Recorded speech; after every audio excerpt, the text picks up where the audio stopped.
Ok, bueno, queridos, entramos de nuevo a hablar, en este caso, sobre biomoléculas 2. Vamos a hablar, ¿sí?, sobre proteínas y específicamente sobre los componentes que tienen las proteínas importantes que son los aminoácidos. Entonces, bueno, ya ahí recomiendo que tienen que haber visto el taller número 4, la guía de aprendizaje que este querido profesor realizó para ustedes que nos quiere tanto, con la clase número 6, ¿sí?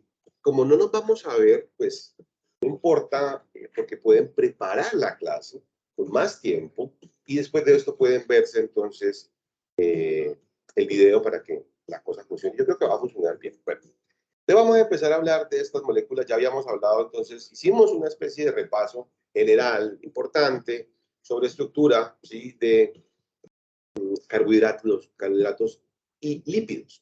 Y lo que vamos a hacer ahorita es hablar entonces sobre proteínas, llevando el nivel un poquito más a la parte funcional, porque son definitivamente las moléculas más importantes para mí del metabolismo. Ellas son las que establecen las funciones para que de hecho las otras biomoléculas puedan interaccionar entre ellas, ¿vale? Ok. Empecemos entonces hablando sobre los aminoácidos. Los aminoácidos son el ladrillo estructural que tiene, ¿sí?, la proteína como tal, y su constitución es vital para entender cómo la naturaleza creó la forma de, número uno, unirlos como monómeros a los aminoácidos, y después de eso, funcionalizarlos en estructuras, ¿sí?, básicamente conformacionales. Conformacional es una palabra muy fancy, muy técnica, que quiere decir forma, pero forma real, forma tridimensional. El hecho de que yo no vea diariamente la proteína como veo el pedazo de carne que me como, no quiere decir que la proteína no esté ni en el pedazo de carne, ni esté en mí, ni yo la esté esperando. Por supuesto que está. Entonces, son, si vamos a una definición de ellas, pues polímeros, grupos grandes, ustedes saben que son polímeros de aminoácidos, y generan, pues, esto, lo que nosotros conocemos entonces como una cadena. Esa cadena, a propósito, ¿sí?, que estamos viendo acá, tiene que interaccionar con el medio acuoso. De ahí la importancia de haber conocido todo lo referente al agua, a la molécula del agua, a cómo se puede esa molécula del agua escindir, se puede dividir, y cómo se genera ese punto neutro donde la concentración de H+ es idéntica a la concentración de OH- como ambiente estable, para que las proteínas en ese ambiente estable de pH puedan vivir. Quiere decir esto entonces que el pH, el potencial de hidrógeno, puede modificar la estructura de las proteínas. 100% sí. Es más, si yo le llevo a cambiar la estructura de las proteínas, porque cambio el ambiente químico como el pH, entonces puedo llegar a alterar las uniones que las hacen funcionales, y entonces perderíamos, por ejemplo, estructura terciaria o estructura cuaternaria, y ya no tendríamos. Evidentemente, no es muy común, pero ocurre. Ya no tendríamos entonces proteínas en nosotros. Y la salud, a propósito de lo que estamos aprendiendo nosotros aquí en esta carrera como base fundamental, depende enteramente de estas moléculas. Sé que algunas veces se torna complicado el cuento porque pues, uno dice, bueno, tanta información técnica y nosotros lo que vamos a hacer es interaccionar con pacientes. Pero es que no hay forma de interaccionar con el paciente con un entendimiento real, profesional, que usted asuma si usted sabe que pues no lo hizo desde el punto de vista estructural con usted, sino se convirtió en un enfermero porque aprendió ciencia básica. Tienen pesos moleculares muy elevados, son macromoléculas, es decir, son agregados normalmente de muchas unidades que generan una estructura mucho más grande, ¿sí?, que cada una de las partes. Y como lo contamos, entonces aquí tenemos a mi queridísimo, nunca olvidado, pero siempre recordado, aminoácido. Y entonces tenemos, esto ya lo vimos, entonces un grupo, ¿sí?, carboxílico, un ácido carboxílico, porque yo puedo donar este protón y tenemos entonces un grupo amina que me funciona como una base. Y cuando hablamos entonces de pH, y después hablamos de ácidos, hablando de K y de pK, ¿sí?, mencionábamos entonces que a propósito de esa base, me sirve para recibir a este protón, y entonces yo puedo generar mi estructura de aminoácido ¿sí? Protonada funcional. Si me queda ya esto, y me queda como un carboxilato, y eso se me convierte, ¿sí? En unión de tipo catiónico, es porque ya tenemos la forma en que, y eso es una cosa maravillosa, la molécula sea un anfótero, es decir, que me funcione, hablando de bioquímica y hablando del tema del pH, que me funcione, ¿sí? Como si fuera base y a la vez ácido.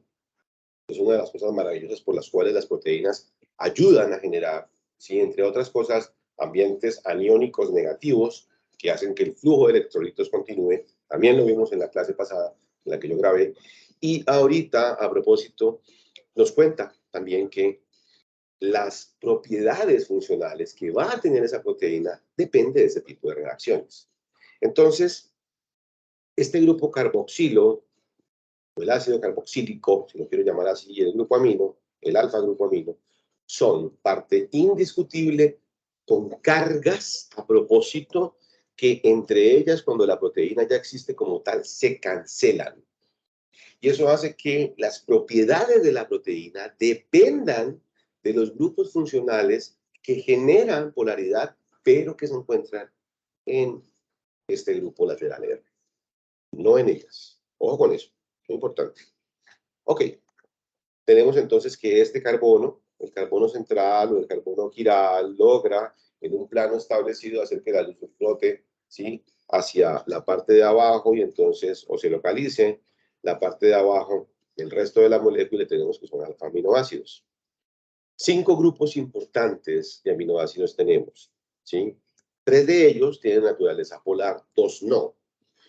Los que tienen no naturaleza polar se consideran alifáticos, ¿sí? No polares, y bueno, hay excepciones, pero en general el grupo que contienen los anillos aromáticos se consideran no polares. Hay algunas excepciones, ya veremos. ¿Qué me queda? Me queda el grupo que tiene o está generando polaridad con el ambiente, por lo tanto puede crear interacciones, sobre todo con el medio acuoso, pero que no tienen carga formal. Y me quedan los que son muy polares, es decir, los que aparte de que son polares, ya sí presentan cargas formales, y esas cargas formales pues hacen que eventualmente pues nosotros podamos hablar, ¿sí? De aminoácidos tipo positivos. También aparecen 2 que son súper importantes, donde vemos cargas formales que son muy polares, como por ejemplo el aspartato y el glutamato, y se les consideran grupos de aminoácidos con carga negativa. Veamos entonces, ¿sí? El primero. Aquí tenemos glicina, alanina, prolina, valina, leucina, isoleucina y la famosísima metionina. Ok. Digo famosísima porque cuando espero que alcancemos a ver algo, yo les puedo contar algo. No sé si de pronto en el semestre anterior lo alcanzaron a ver, pero las proteínas necesitan, ¿sí?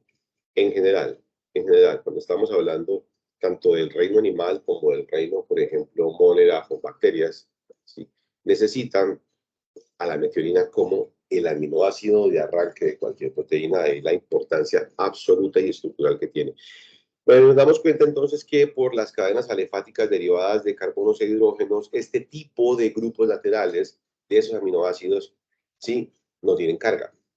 Y eso los convierte, pues, básicamente en apolares, y las proteínas, cuando están conformadas y armadas por ellos, pues saben hacia dónde dirigir este tipo de aminoácidos y dejarlos ahí, mientras que el resto de la proteína, del cuerpo de la proteína, está interaccionando con el medio acuoso que la rodea, y eso permite, pues, por supuesto, que tengamos una funcionalidad inmensa, absolutamente diversa.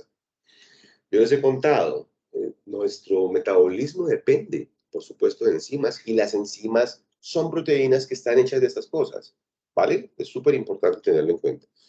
Otro grupo, sí, son estos que aparecen, estos son polares, pero estos son polares porque los grupos funcionales que tienen sus grupos laterales R, a propósito, permiten eventualmente que puedan generarse enlaces de hidrógeno. Y eso también es fascinante porque eso permite que entonces yo, sin tener una carga completa, me pueda ir hacia la parte hidrofílica del ambiente citosólico o del ambiente extracelular y genere estructuras estables y funcionales. ¿Vale?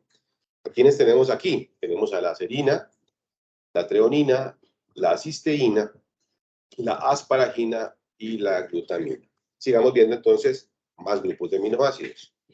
Aquí tenemos a los aromáticos. Estos son unos grupos de es un grupo de aminoácidos muy particular, porque en general, cuando en la naturaleza las moléculas tienen estructura rígida tipo anillo bencénico, ¿sí? Y vemos entonces, algunas veces los pintamos con esas tres líneas, otras veces pintamos un círculo que indica que la velocidad de rotación del doble enlace entre los carbonos es tan alta que como cuando veo yo el radio de una bicicleta no tengo que dibujar muchos radios moviendo, sino que uno solamente una rueda.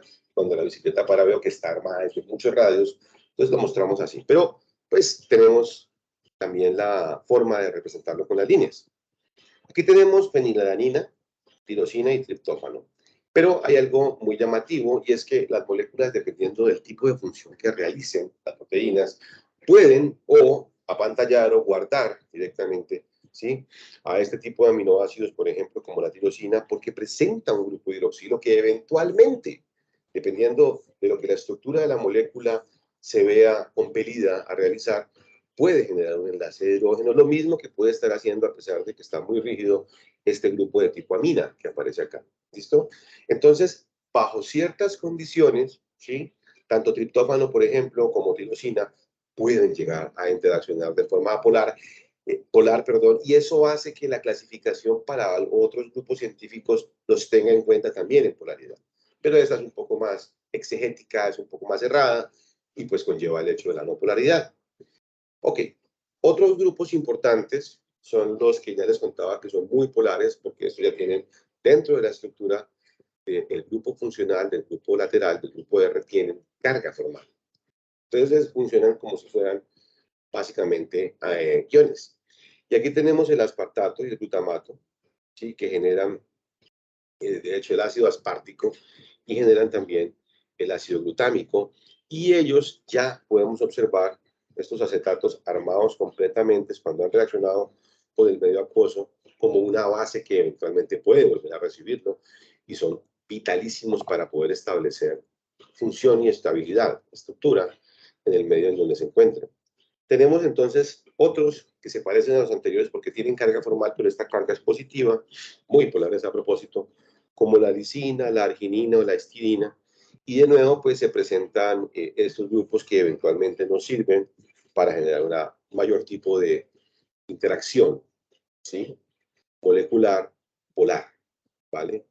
La histidina es súper llamativa porque pues se cierra básicamente con la extensión que está haciendo el grupo lateral, uno de los carbonos que posee el nitrógeno y genera un anillo que es mucho más estable y sin embargo funciona, ¿sí?, como un aminoácido positivamente cargado. Como lo contamos al inicio, el peso molecular que tienen las proteínas es alto, pero pasa algo bien llamativo. De las 4 estructuras conformacionales que vamos a ver, solamente 2 son funcionales. Una depende de enlaces de tipo covalente, ¿sí? Y ese enlace de tipo covalente va a ser supremamente rígido y crea a la proteína en su nivel más primario, pero no funciona. Es como si yo tuviera información de algo, pero la información todavía no fuera funcional como tal, ¿sí? Para verla funcional necesitamos que exista un orden establecido y una función que derive de ese orden. Y eso lo logran las estructuras terciaria y cuaternaria. ¿Por qué? Porque son las estructuras que pueden usar enlaces de tipo no fuerte, de tipo no covalente, para que haya flexibilidad molecular. Entonces, la estructura, ¿sí?, primaria depende de enlaces covalentes, pero la interacción de la molécula como tal depende de enlaces no covalentes. Ok, aquí tenemos entonces la secuencia de aminoácidos, que es la estructura primaria. Empezamos a usar enlaces de hidrógeno para generar estructura secundaria, ¿sí? Y con base en esto podemos darnos cuenta que pues ya hay una forma geométrica organizada, a propósito muy estable porque la hélice alfa la escoge la naturaleza para crear estructuras supremamente estables. Y después tenemos los niveles funcionales donde ya hay un plegamiento de las estructuras de alfa hélice o de hoja plegada beta, que son secundarias, para generar o una sola cadena, que sea la estructura terciaria, o varias cadenas como la terciaria, ¿vale? Y tendríamos entonces la estructura cuaternaria. Pero son estos dos niveles súper importantes los que están definiendo pues toda mi vida, todo el metabolismo, porque dependemos de ellas. Sin proteínas de tipo globular, sin proteínas de tipo, por ejemplo, fibroso, no hay. No hay cómo armar ni estructura ni metabólicamente algo que permita ser estable, y ese tipo de proteínas pues no sirven para eso. ¿Cuál fue el punto inicial de desarrollo, al menos de la estructura, sí, de tipo primario, que es la que me está contando, que hay una secuencia? Todas esas cosas rojitas que yo estoy señalando aquí son básicamente enlaces de tipo covalente. Pues para armar esas uniones, que estoy señalando ahí con esa línea roja, se produce un enlace, y el enlace estuvo, en este caso, promovido por una región del ribosoma. El ribosoma es una estructura muy pequeña, que es gran parte de RNA, pero tiene regiones pequeñas peptídicas que sirven como enzimas, ¿sí? Y genera esto que se llama un enlace peptídico. De nuevo, entre el extremo, ¿sí?, carboxílico con el extremo amino, y yo de aquí estoy sacando tanto mi OH como mi H para generar una molécula de agua y crear este que estoy pintando aquí. Esto es un enlace de tipo peptídico, es un enlace de tipo amida, porque es covalente, está apretando entre carbono y nitrógeno, y es súper fuerte, ¿vale?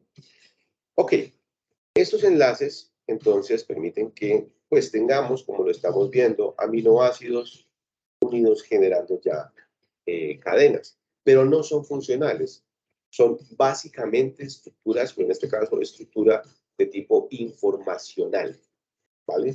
No podemos vivir sin ella porque es la que me va a decir cómo va a quedar la estructura final, pero no puedo asumir que ella funcione, ¿de acuerdo? Enlace covalente. Ejemplos para ver estructura primaria y ejemplos para ver, por ejemplo, un tipo de enlace que se muestra aquí, que es el enlace disulfuro, que ocurre entre los grupos funcionales tioles, entre los SH de dos cisteínas, pues para notar que efectivamente es una cadena larga. Las proteínas viven en ambientes. Y hay algo muy llamativo. Si yo quisiera, por ejemplo, recordar lo que ustedes ya vieron, ¿sí?, con el profesor en primer semestre, podrían darse cuenta que aparentemente, pues, y efectivamente, pues tenemos proteínas que, ojo, están dentro de la membrana, atravesando la membrana, y que las proteínas que están atravesando la membrana tienen una estructura donde tengo yo, maravilloso, dibujo mío, donde tengo yo, ¿sí?, un extremo y otro extremo, porque pues por ahí siempre va a ocurrir, o sea, cuando yo arme la proteína y haga enlaces peptídicos, siempre me va a quedar un extremo amino suelto y siempre me va a quedar un extremo carboxílico suelto. Y en esos extremos es que se genera la estabilidad polar y estructuras de la proteína. Y entonces, en este ejemplo que estoy pintando, las proteínas saben si el ambiente, por ejemplo, se encuentra de forma reducida y hacia dónde tienen que dirigir, por ejemplo, ¿sí?, la parte terminal lamina, o si el ambiente se encuentra de pronto muy oxidado y hacia dónde tienen que dirigir, por ejemplo, el extremo de tipo carboxílico. Esto es muy importante porque uno ve a veces volumétricamente, se ve la estructura de la proteína muy grande hacia un lado. Uno dice, ¿cómo la célula hace para sostener algo tan grande con tan poca estructura? Pues el ambiente, a propósito, ¿sí?, de reducción o de oxidación, depende enteramente de a dónde queden estos extremos, los extremos amino y los extremos, en este caso, carboxilo. ¿De acuerdo? El enlace peptídico, sí, tiene un carácter de doble enlace a propósito y genera, voy a mostrarle un poquito más acá, aquí está el enlace peptídico como tal. ¿Sí? Aquí se ve que tiene como una tiende a ser como un enlace de tipo doble, pero genera una restricción respecto a el carbono quiral, el carbono alfa, para que el resto de la molécula gire en torno a ese carbono, la parte de carboxilo, la parte de amino, gire en torno a ese carbono y haya, por supuesto, una flexibilidad con límites, pero no hay una flexibilidad en el movimiento de la molécula, ¿vale?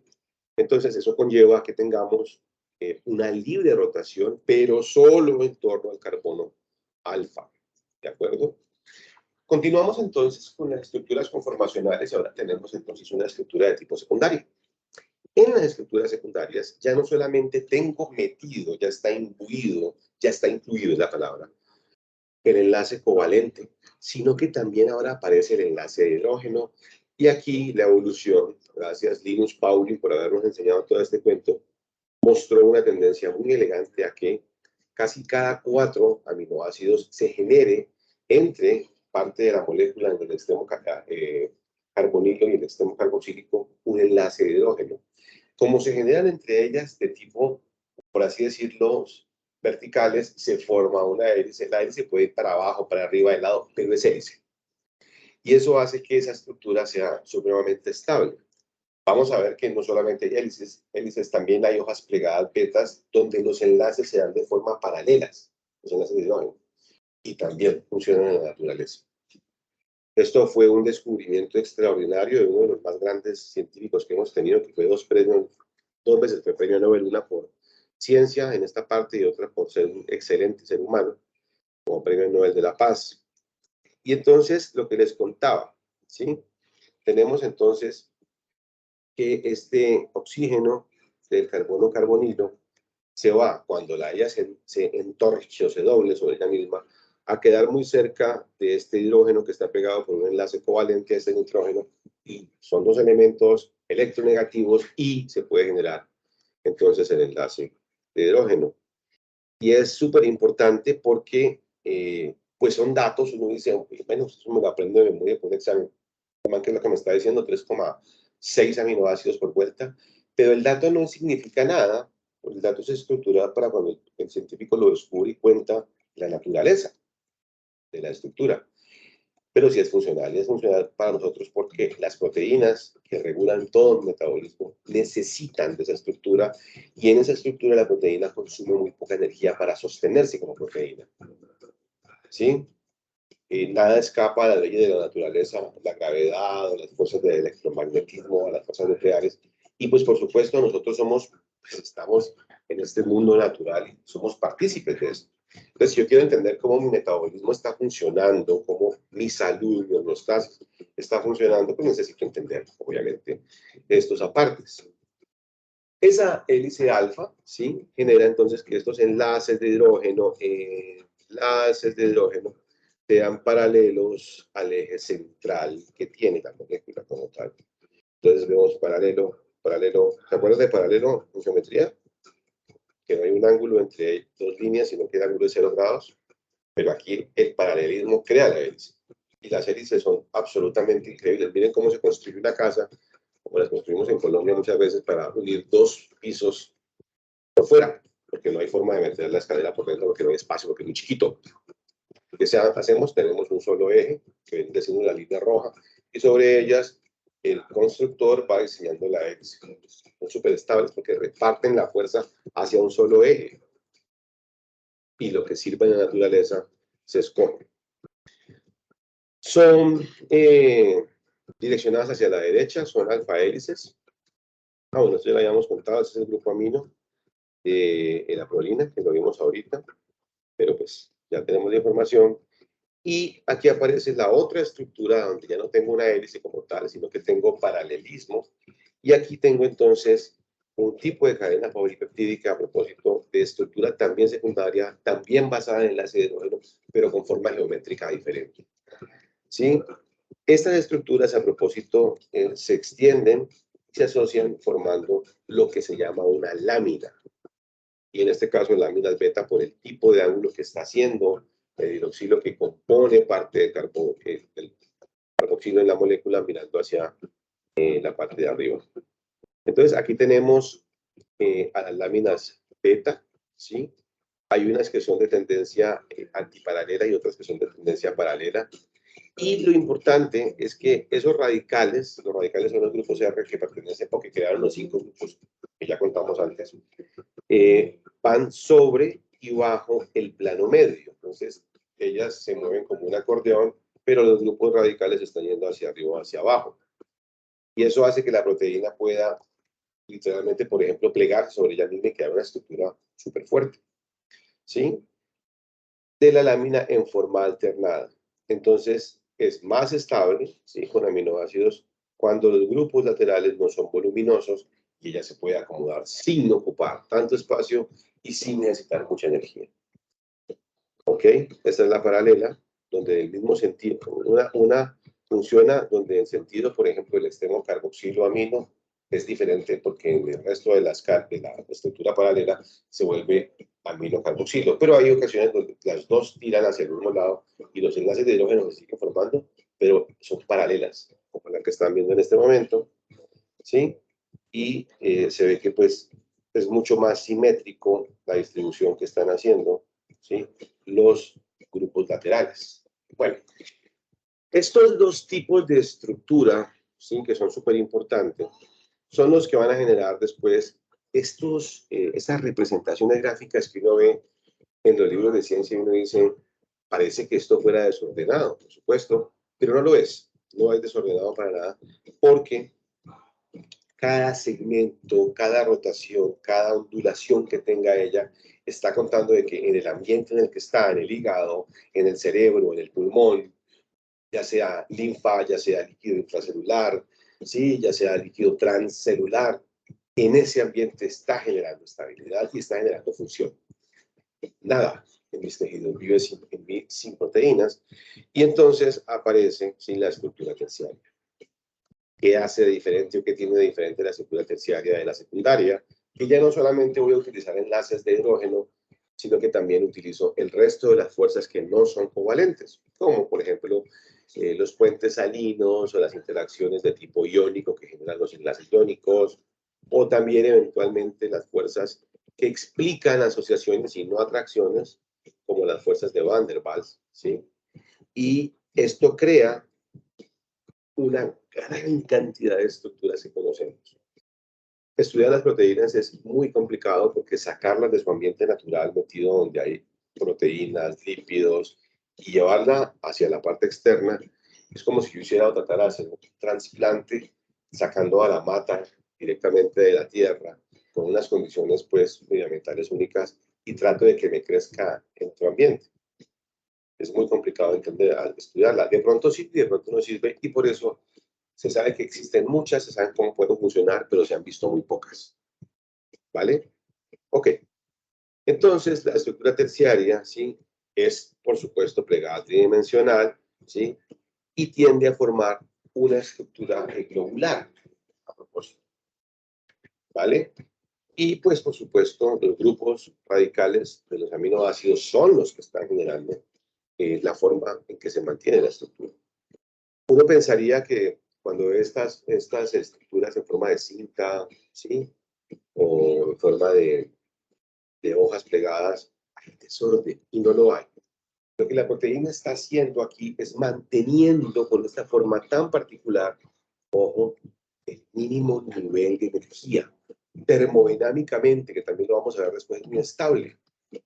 Y el problema de la arrogancia humana, con lo que ocurre con pandemias y demás situaciones extremas, es que intentamos ver a la naturaleza con los ojos de nosotros, y la naturaleza muchas veces no responde a patrones de comportamiento humano. Yo hago parte del patrón de comportamiento de la naturaleza, pero no al revés. Y eso lleva a que seamos arrogantes y que creemos, entre otras cosas, antibióticos durísimos, pensando que las bacterias que tienen muchos millones de años en la vida de la Tierra, mucho más que nosotros, no vayan a encontrar respuestas. Lo mismo ocurre aquí. Gran parte de lo que sabemos de Alzheimer, por ejemplo, o de enfermedades neurodegenerativas como Parkinson, o los famosos núcleos de Levy, todo lo que se genera dentro, depende de la estructura de las proteínas que en el tejido cerebral se dañan. Entonces, este cuento no es así como tan, ¿sí? Técnico, como tan abstracto, ¿no? El cuento también es de verdad. Se lo digo para que cuando uno vea la proteína no diga, uy, mira, yo que voy a entender eso, qué pereza, cantidad de rayitos y de pendejaditas y de visitas. No, eso tiene una estructura real. No necesitamos ser científicos, no necesitamos ser bioinformáticos, ni nada así, pues, ultra elevado, pero sabemos que esa forma es la que necesita la proteína, la que consume la energía necesaria, que tiene que tener la mínima y la que le permite en ese ambiente funcionar. ¿Cuáles son las fuerzas entonces que nos pueden ayudar a estabilizar la estructura? terciaria. Pues tenemos entonces interacciones iónicas, ya habíamos contado. Este es un enlace llamativo, ¿no? Porque es covalente y sin embargo es fácil de romper, que es el puente disulfuro. Esto que están viendo ustedes aquí, que es básicamente la interacción hidrofóbica, muchas corresponden a las cosas de Van der Waals, y aquí tenemos el enlace de hidrógeno, súper importante. Entonces, tanto por enlace de hidrógeno, por interacción hidrofóbica, por enlace iónico, generamos, ¿sí?, toda la estructura de funcionamiento de la proteína en su conformación terciaria. ¿Qué hay? Ya lo conté, pues que arranca en un punto y termina en otro punto y por lo tanto es una sola cadena. Pues si asociamos esta misma, ustedes dicen por 2, o por 3 o por 4, ya tenemos una estructura cuaternaria. ¿Listo? ¿Por qué fue importante entender lo que vimos sobre la naturaleza de los grupos laterales? Pues porque básicamente la forma en que ella vaya a reaccionar con el mundo que la rodea depende de hacia dónde queden esos aminoácidos. Y si, por ejemplo, los grupos que constituyen parte de la proteína, muchos son de naturaleza hidrofóbica, tendrá esa parte de la estructura, apenas toca, se relaciona con la molécula de agua, a adquirir una forma particular. En este ejemplo vemos cómo, ¿sí?, los grupos hidrofóbicos que pertenecen a los grupos funcionales de estos aminoácidos tienden a asociarse entre ellos y generan esta estructura que se necesita para algo. Aquí no hay nada hecho a chance, loco, aquí hay ensayo y experimentación de cientos de miles de años para decir si efectivamente una hidroxilasa o una enzima de tipo lipasa me sirve. Uno nace, es increíble. Si lo que uno traiga en el DNA, traiga la información para crear estas proteínas. Eso es una cosa que es increíble. Entonces, aquí vemos otras de ellas. Esta es la mioglobina, que es súper importante porque pues, mantiene un anillo de tipo interior que puede ayudar a hacer, por ejemplo, el intercambio de gases. Y llegamos finalmente a la estructura cuaternaria. Esta es la última de las estructuras conformacionales de las proteínas, ¿sí? Y como ya lo mencionamos, corresponden a la asociación de cadenas, de más de una cadena polipeptídica, ¿sí?, que se haya inicialmente o que se haya estudiado en la estructura terciaria. Ok. Son los mismos enlaces que funcionan de forma estabilizadora como en la terciaria, ¿sí? Pero aquí lo que van a hacer es que también pueden mantener intercadenas de péptidos. Ya no solamente tengo una sola, ¿sí?, con un principio, con un fin, sino que voy a tener esto ya multiplicado por 2. Entonces, si tengo esto multiplicado por 2 y tengo una cosa muy similar, ¿cómo se asocian entre ellas? Y aquí es que se volvió vital el enlace de hidrógeno. Fue la vida prácticamente. Entonces, en la cuaternaria, mínimo tenemos 2 terciarias o posiblemente más. Y aquí una de las más famosas, que es la hemoglobina, es un tetrámero, tiene 4 cuerpos y cada uno de esos cuerpos es terciario. Pero los 4 cuerpos unidos están haciendo una cuaternaria. Si tengo un dímero con 2 unidades también terciarias, ya tengo una cuaternaria. ¿Vale? No se lo olviden. Y sin embargo, como les contaba también, cuando afectamos las condiciones minerales que rigen la presencia de la proteína y su función, pues podemos hacer que ellas pierdan esa estructura inicial importante y pues pierdan la función. Uno de los procesos que se ocurre para esto es la desnaturalización. Y aquí hay una pérdida de la estructura cuaternaria, posiblemente terciaria y secundaria, pero no la primaria, porque si destruyo los enlaces covalentes, ya no existe la proteína. Una cosa es que yo exista de forma desplegada sin que yo pueda funcionar, pero existo. Y otra cosa es que lo que yo soy o lo que me hace proteína se rompa. Los aminoácidos sueltos no son proteínas, necesitan estar unidos por enlaces peptídicos para hacer, ¿sí?, un oligopéptido chiquito o para hacer un polipéptido mucho más grande. ¿Vale? Entonces, con base en esto, nuestras proteínas, pues eventualmente se pueden plegar, pero también se pueden desnaturalizar si usamos, por ejemplo, ambientes químicos agresivos. En este caso estamos usando un compuesto tenaz que es el etanol. Y este puede alterar la unión de estos enlaces de sulfuro y por lo tanto el mercaptanol puede abrir, por así decirlo, la molécula sin que ésta se destruya. Sigo teniendo los dos extremos, pero evidentemente la función que hacía yo plegada no puede ser esta función tampoco. De nuevo, no me estoy metiendo todavía cuando hago desnaturalización a nivel de estructura primaria. Ejemplos clásicos, proteínas vegetales o proteínas animales, que cuando se someten a cambios drásticos, por ejemplo, de temperatura o de pH, cambia su estructura. Normalmente no se restablece, la verdad. Así yo quite las condiciones, pero pues lo cuento porque es importante saber. ¿Cuáles son los factores que promueven esto? Pues la transferencia extrema de calor, que muestra, pues puede contar como las interacciones débiles, que son débiles, se pueden separar, ¿sí? Y cambios a nivel de ambiente químico como el de pH, donde se cambia la carga, lo acabamos de ver ahorita, de algunos de esos grupos laterales que hacen a la proteína, y la proteína en vez de abrirse o acomodarse a un lado se cierra o se expande cuando tenía que contraerse. Y eso hace pues que se alteran los enlaces y eso hace que tengamos otro grado de desnaturalización. Las funciones de las proteínas, tenemos entonces almacenamiento, contractilidad, todo, la regulación metabólica, que es la que de pronto más me importa ahorita, ¿sí? Y tenemos entonces también que pueden catalizar reacciones porque pueden aumentar la velocidad de la reacción sin que se consuma ella y sin que la energía disponible de Gibbs o la base estándar de energía que necesita se altere. Y de ahí que ellas puedan perder la función porque pierden la estructura terciaria o cuaternaria, pero si se quita el agente, en muchos casos, no en todos, pueden volver otra vez a funcionar, ¿sí? Entonces, ¿eso para qué nos sirve? Entre otras cosas, pues para nuestras reacciones inmunológicas. Hablemos de estructura, las globulares son solubles en agua, compactas, muy plegadas, y tienen un interior hidrofóbico y un exterior hidrofílico. Las fibrosas, por su lado, son estructurales, ¿sí?